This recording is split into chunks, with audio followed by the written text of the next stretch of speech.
What's up, Taiwan? I'm Joyce coming to you from Taipei with the latest news. Lawmakers from the opposition Gong-Making and Taiwan People's Party have jointly ruled to cut the government's budget by nearly $2.9 billion US. That's about 3% of the total budget for 2025.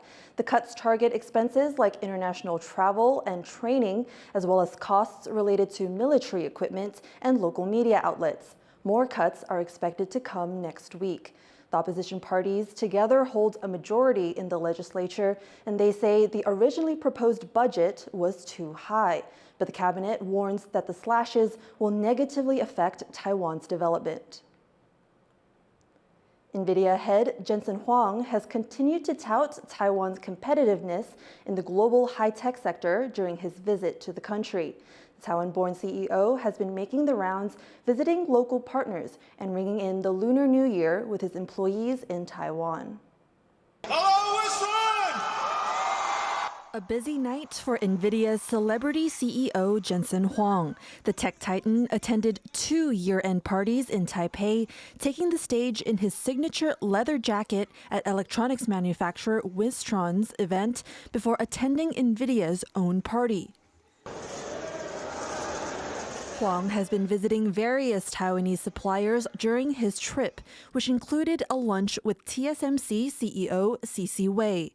Amid booming demand for AI, the two giants are collaborating on new cutting-edge semiconductors and packaging technology that can better assemble complex chips. The TSMC team is super busy, and this is one of the fastest production ramps of any complex technology ever.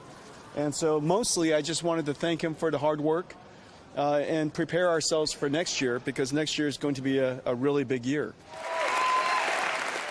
Earlier this month, Huang unveiled a slew of new tech by Nvidia, including a GPU that's up to twice as powerful as its previous model, and a personal AI supercomputer priced at $3,000 US. Huang thanked partners in Taiwan for their role in the tech, saying as many as 45 Taiwanese firms run 24 hours a day to build its supercomputers, including electronics firm Wistron.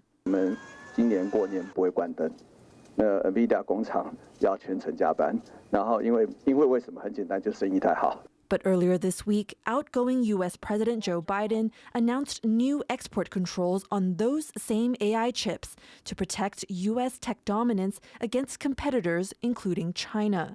It's a move that could cut into Nvidia's global business, with a market value exceeding $3 trillion US. In a statement, the California-based firm called the plans misguided. In Taiwan, Huang stopped short of commenting on Biden's decision. Huang also said little about talks with the incoming Trump administration, focusing instead on his current Asia trip. Are you going to make it to the inauguration? No, I'm going to be on the road, celebrating Chinese New Year with my employee families. Huang is expected to travel on to Nvidia's New Year's party in Beijing, a source close to the firm told Reuters. As the CEO works to focus on the innovation and the people driving it, his firm remains squarely in the crosshairs of a U.S.-China tech war that will soon have a new leader at the helm. Luffy Li and Joyce Tseng for TaiwanPlus. Taiwan's military has awarded Tron Future a $30 million US contract to provide the army with radar equipment. The new kits will be deployed in Taiwan's outlying islands, as well as near the country's largest international airport in Taoyuan.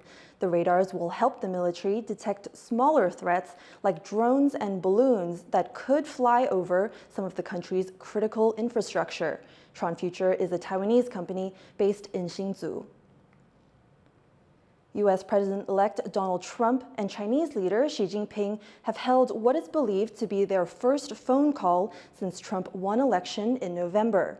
Xi and Trump reportedly discussed TikTok, trade, and Taiwan, with Trump saying the call was a good one.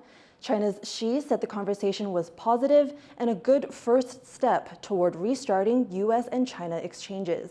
The call followed a U.S. Supreme Court ruling that a ban on Chinese-owned social media app TikTok could go ahead due to national security concerns. A Taiwan-initiated Mandarin Language Center in Houston is seeking to fill gaps left by the closure of the Beijing-run Confucius Institutes. Jeremy Olivier visited the center and has this report. Okay, so please say Taiwanese national Zoe Zhuo is the sole Mandarin instructor at this language center in Houston. A native of Taoyuan in northern Taiwan, Zhuo came to Texas through a Taiwanese government program that sends qualified teachers overseas. But this is far from her first posting in the U.S. 大概是大三的时候，我有去旧金山的沉浸式中文小学教中文，大概是1个月左右。那当时是一个暑期夏令营。那除此之外呢，就是我也教过美国的空军学校，还有西点军校的学生。The center Zoe teaches at is a collaboration between Houston's University of St. Thomas and the Wenzhou Ursuline University of Languages in Kaohsiung in southern Taiwan. It's the first of 4 centers established under a joint U.S.-Taiwan education initiative, aimed in part at filling the gap left by the closure of China-run Confucius Institutes across the U.S. Those centers, targeted by the previous 2 U.S. administrations over their ties to the Chinese Communist Party, once numbered around 100, but have dwindled since 2019 to fewer than 5, according to a 2023 government report. The director of St. Thomas's Mandarin Center, Ye Yaoyuan, says Beijing poured significant resources into the Confucius Institutes, something Taiwan has not been able to match. He says the Taiwan-initiated programs have to be practical about what they can achieve. We want to fill the void, but most likely, currently what we're doing is we're trying to supplement to the Mandarin education or Mandarin teaching capacities across the world. Ye says a large part of the center's mission is to bring Mandarin education, not just to St. Thomas students, but to the larger Houston community. To that end, it offers free classes on weekday evenings to anyone interested in learning the language. Still, the courses in Houston are not the center's only focus. Rather, its flagship program, sending students over to Wenzhou University in Kaohsiung for language exchange. Jade Batista and Carla Silva Mendez, both seniors at St. Thomas, were part of the summer 2023 group. They say studying in Taiwan helped them better understand the complex cross-strait relationship, something that may not have been possible had they gone to China instead. Didn't know much of Taiwan or the tension between Taiwan and China going into this program. And so while I was there speaking to people from Taiwan, hearing their side of the story, hearing how they were feeling about it, it made me want to learn more about the conflict, because during this program, I realized I officially wanted to go into international studies. Though still growing, the center is already making a big impact, helping develop language skills and cultural knowledge among a new generation of learners. Devin Tai, Leslie Liao, and Jeremy Olivier in Houston, Texas for TaiwanPlus. The eastern grass owl is one of Taiwan's most endangered birds, with roughly 500 left in the wild. Conservationists have recently found signs that the owls are moving up from the south, taking back habitat and showing promise of reviving its population. With its strong wings, this eastern grass owl launches itself back into the wild. But the bird's numbers don't have the same strength in Taiwan, where it's listed as an endangered species.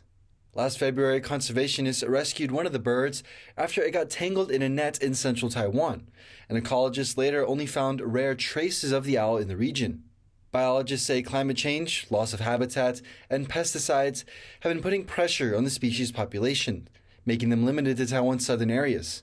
But now researchers have carried out a survey that found signs of the owls taking back some of their habitat in central Taiwan, where they have not been seen in decades.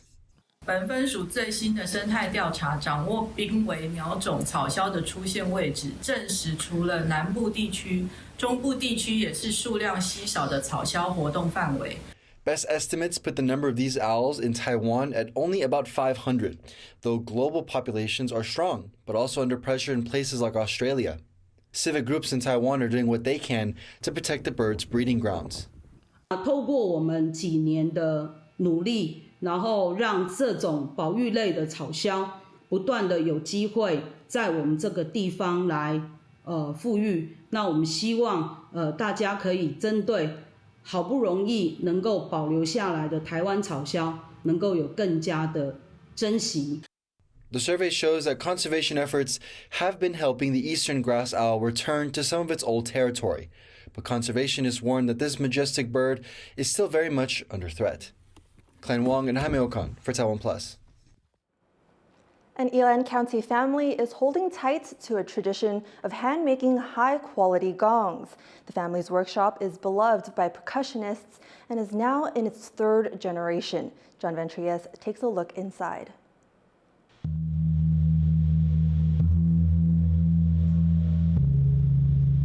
No temple celebration or traditional parade would be complete without the crash and boom of gongs.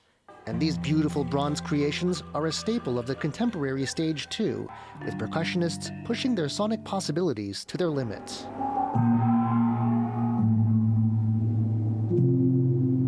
Buy a professional-grade gong in Taiwan today, and there's a serious chance you're buying a piece forged by 71-year-old master craftsman Lin Lieji.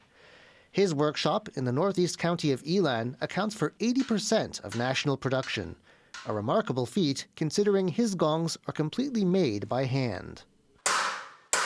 A single step, like hammering the sides until they curve just right, can take hours. But this kind of care is what gives the gongs their famed quality.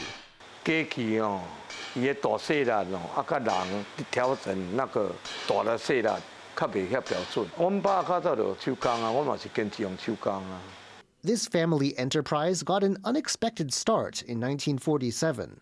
A local traditional music troupe had a gong in need of repair. Lin's father was a skilled iron worker, but had no real idea about how to go about fixing a musical instrument. Luckily, the repair was a success, and in the decades that followed, gongs took over the workshop, making its reputation internationally.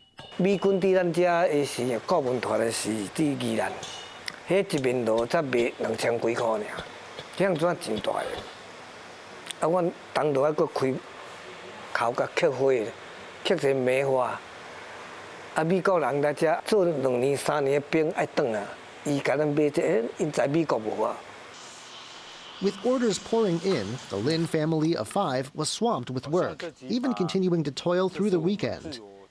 Though the heyday of demand for handmade gongs may be past, the company is still going strong, thanks to orders from demanding percussionists who know this is the place to get just the sound they want. There are large hanging gongs, carefully hammered to adjust their pitch and tone.